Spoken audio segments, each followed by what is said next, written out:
London Heathrow, host to 78 million passengers, nearly 500,000 flights, and one very unusual animal reception centre. Animals passing through Heathrow come here to be checked in. Oh, he's really cute. Also known as the Ark, it's equipped to welcome almost any species through its doors. Its feet are massive, not that big. From reptiles and livestock to pets and predators. It's up to the Ark to make sure everyone is clear to enter the country. Oh, textbook, Dan, textbook. More than 200,000 animals passed through last year alone. And its dedicated team of over 40 staff are on hand every hour of every day. Where's your water pot? And are always prepared to expect the unexpected. Ooh.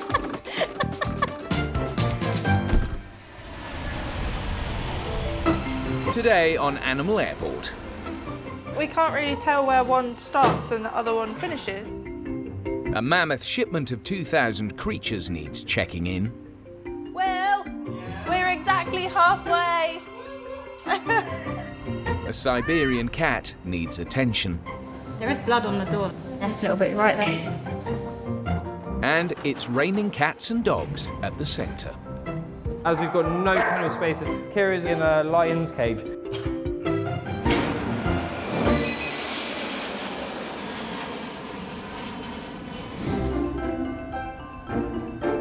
The Animal Reception Centre checks in every live creature that's flying home to the UK via Heathrow Airport, as well as those in transit to other destinations. And Supervisor Chris has been called to deal with a shipment of 2,000 reptiles and amphibians from Ghana that's heading to a pet business in Virginia, USA.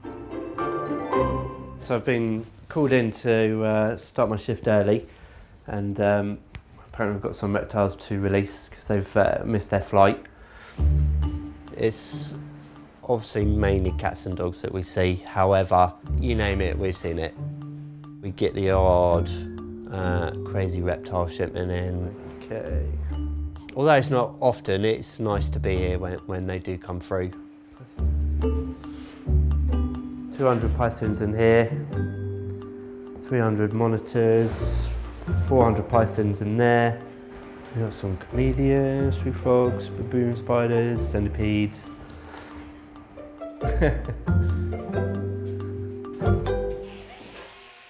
Some are safe to remain in their containers, but others will definitely need to be released while they wait for their new flight to be scheduled.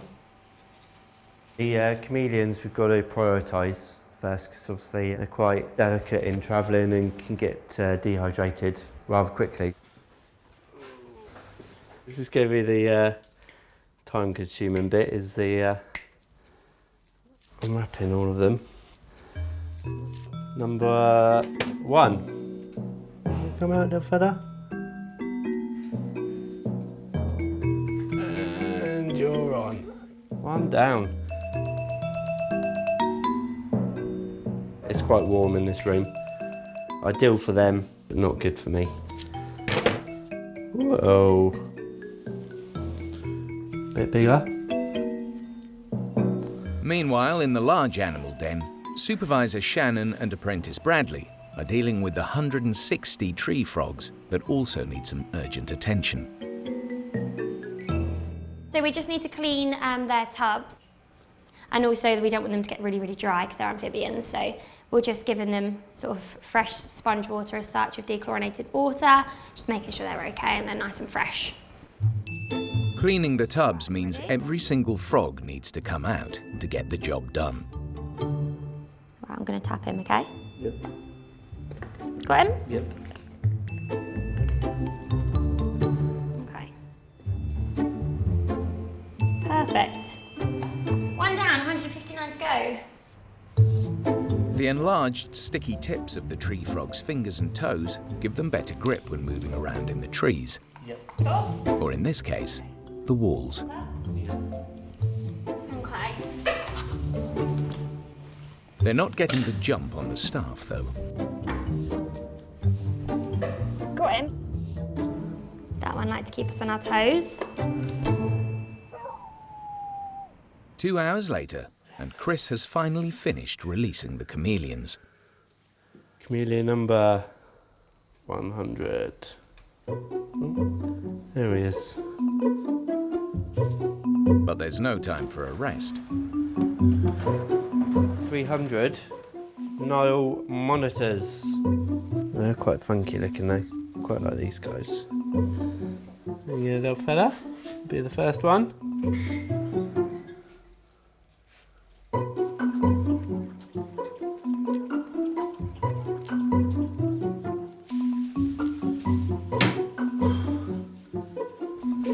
And lastly, 380 Bosque monitor lizards.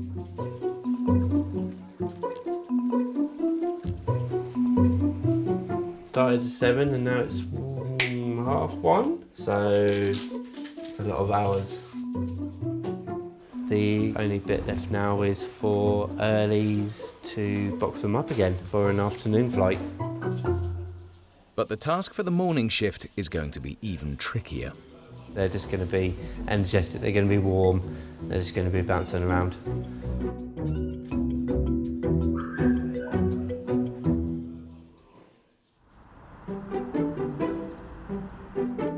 While creatures and commercial shipments usually travel together en masse, pets often fly solo. In the loading bay, a lone Siberian cat from Russia, called Aqua, has caught Supervisor Kaylee's eye. Hi. He's really cute.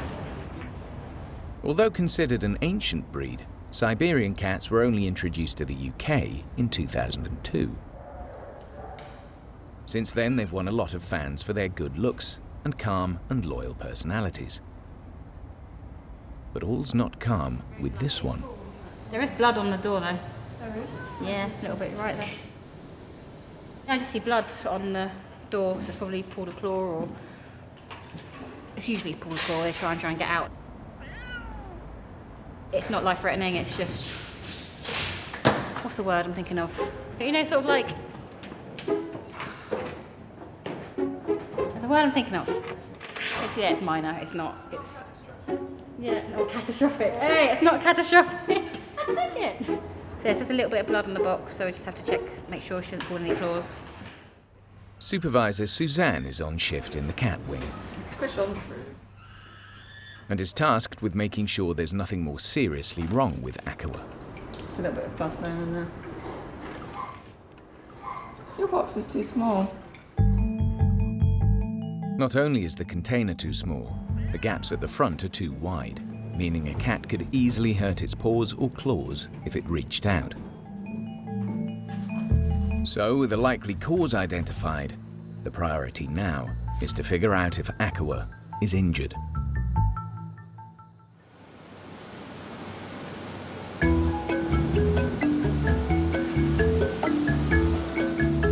Airside, Animal Health Officer Stu is collecting a large shipment of animals off a flight from Brisbane, Australia.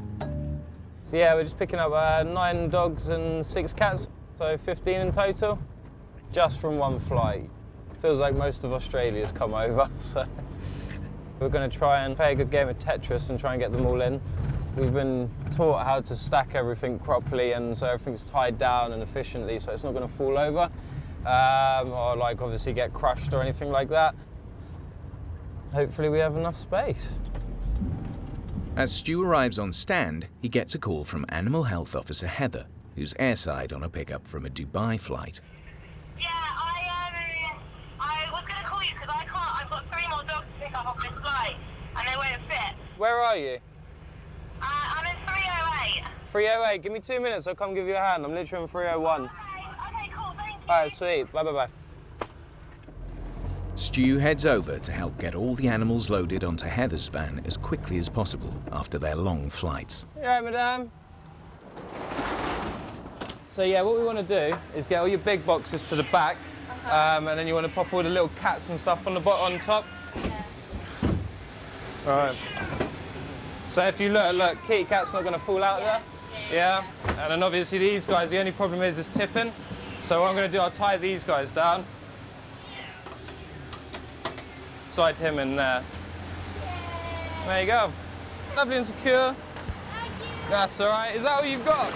Yeah, Cool. Have fun. I'll catch you a bit later, yeah? See you in a bit. With all the animals now loaded safely onto Heather's van, Stu dashes back to his flight. You alright, dude? Yeah, all good. Meant to be expecting 9 dogs and 6 cats in total. Absolutely mental. And they definitely haven't brought the Australian sunshine with them.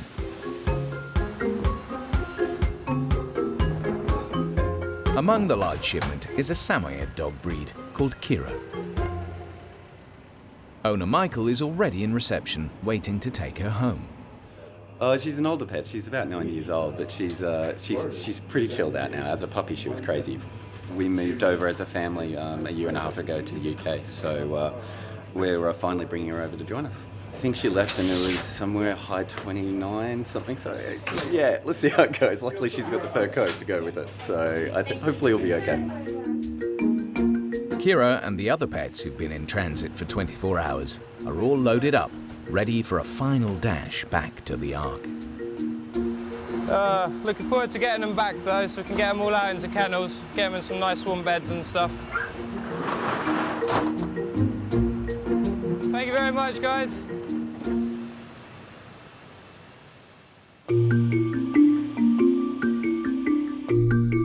At the Animal Reception Centre, the reptiles and amphibians from Ghana who missed their plane are now due to be boxed up ready to fly out of Heathrow to the USA.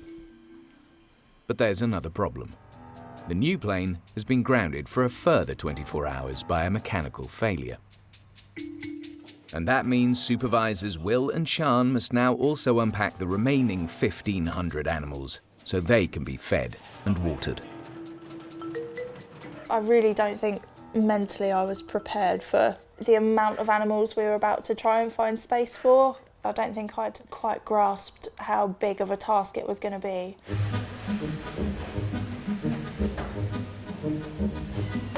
Good thing for us when it comes to it, everybody groups together and works well as a team. They make a start with the snakes, sand boas, and a knot of Calabar pythons. Where do you start? It's like unwrapping a present. Well, there's meant to be 4, but we can't really tell where one starts and the other one finishes, so... We think they've just kind of bundled themselves together just to kind of keep the heat in, because where they've been packaged for so long, and they've not had any source of heat, so I think they're just doing it to kind of keep their heat together. We just need to double check that whatever we receive is what we're putting in the bivs, so we can make sure there's a definitive count. Having identified 4 tails, they move on to the royal pythons. And there are a few more of them. 1 of 800. That's 1, 2, 3. Can't even comprehend how many individuals are in these boxes. Like, a lot of people will just be like, oh, it's just a box of reptiles. It's not. It's like 500, 500 snakes in that box who all need your individual care and attention. They are just quite docile. They're living up to their other name of ball python. They're just cuddling up into a little tiny ball. Will, we're exactly halfway. One of the first things they're all doing is going straight to the water, and I can just see them all now drinking, and it's really, really satisfying knowing that we are making a difference. What we're doing is making a difference and making them, helping them. Last one. Thank you. All reptiles released. But tomorrow will bring an even bigger challenge. Repacking every single one of them. Obviously tomorrow we're a bit more pushed for time because obviously they've got to get on that flight. We have to meet that time deadline.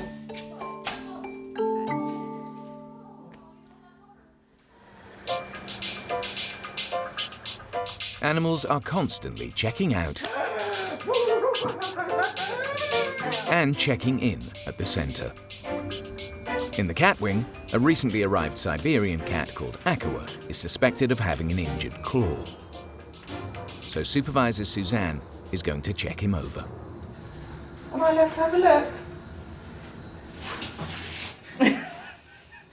Akawa seems to be in a playful mood, despite a potential injury.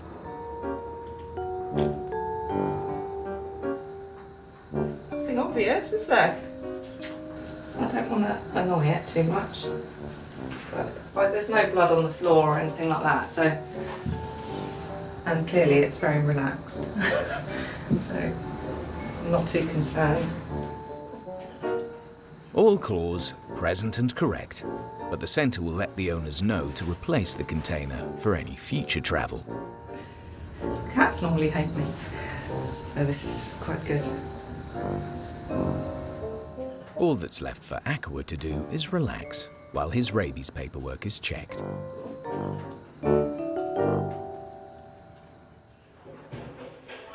Two hours later, he's cleared as free from rabies, and apprentice Katie can box him back up, ready for departure. Oh, hello. It's in its bed. Meow. It's meowing. Oh, you chunky monkey. Come here.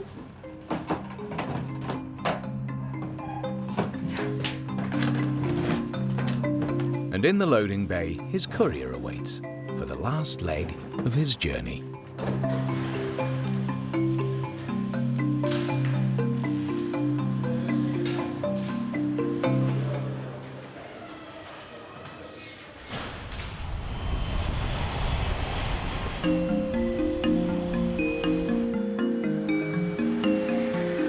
Animal Health Officer Stu has just arrived with a van full of pets from an Australian flight, including Kira, a Samoyed dog from Brisbane.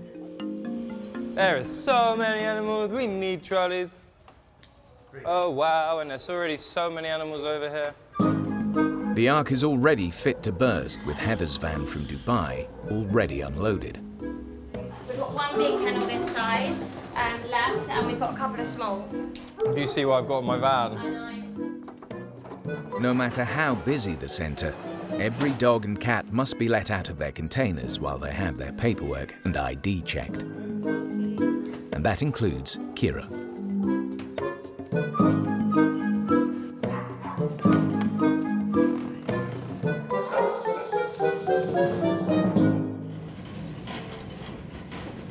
We can never obviously be 100% ready for anything that comes in at any one time, so we tend to adapt and use what we have to try and obviously make up for what we don't have.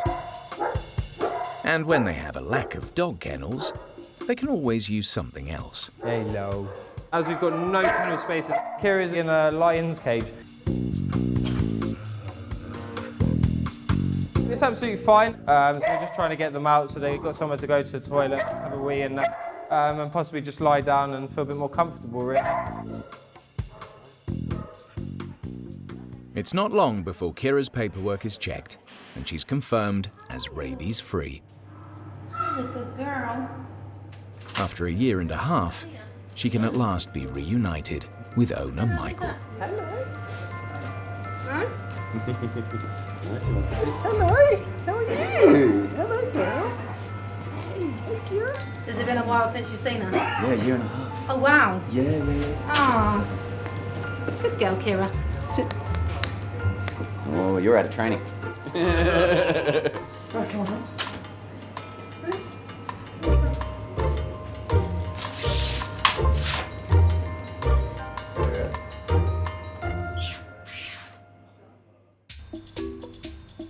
Nearly 2 days after they arrived, it's finally time for the Ark's temporary reptile and amphibian residents to get ready for their connecting flight to the USA.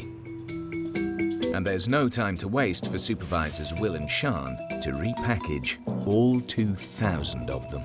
7, 8. So far, we've nearly got a room and 2 boxes done. So I think we're at a good pace.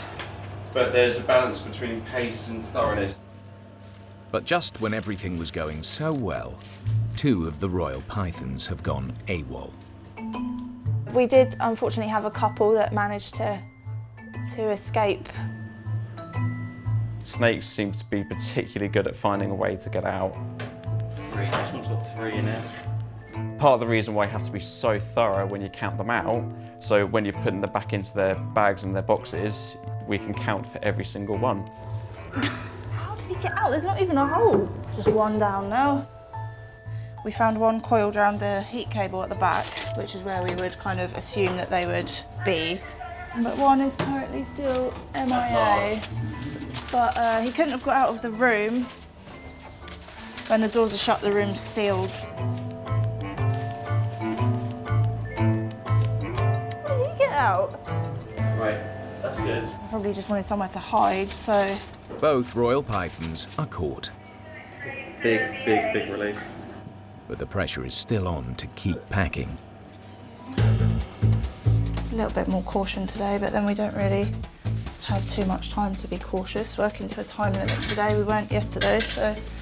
Yesterday they were cold, so they weren't massively active.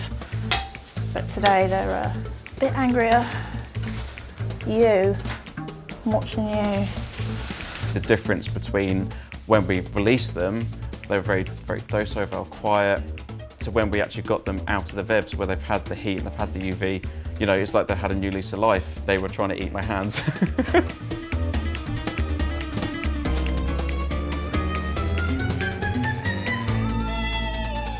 Without a nip between them, the last of the 2,000 animals is packed, ready for its flight. I think we saved quite a lot of little lives, I think, by doing that, which is like really satisfying. A lot of people wouldn't kind of think that they were priority, but you know, every single one of them was a priority. I think you'll find we've completed this with 4 minutes to spare. 4 whole minutes? 4 whole minutes, yeah. It's a massive achievement for the team. Tired. Tired, thirsty, hungry, broken. But proud. Yeah, I'm really proud of us. In terms of man hours, I think this is actually the largest consignment I've ever had to deal with. Yeah, we couldn't have done it without everybody, so everyone pulled together as a team, I think. That's teamwork for you.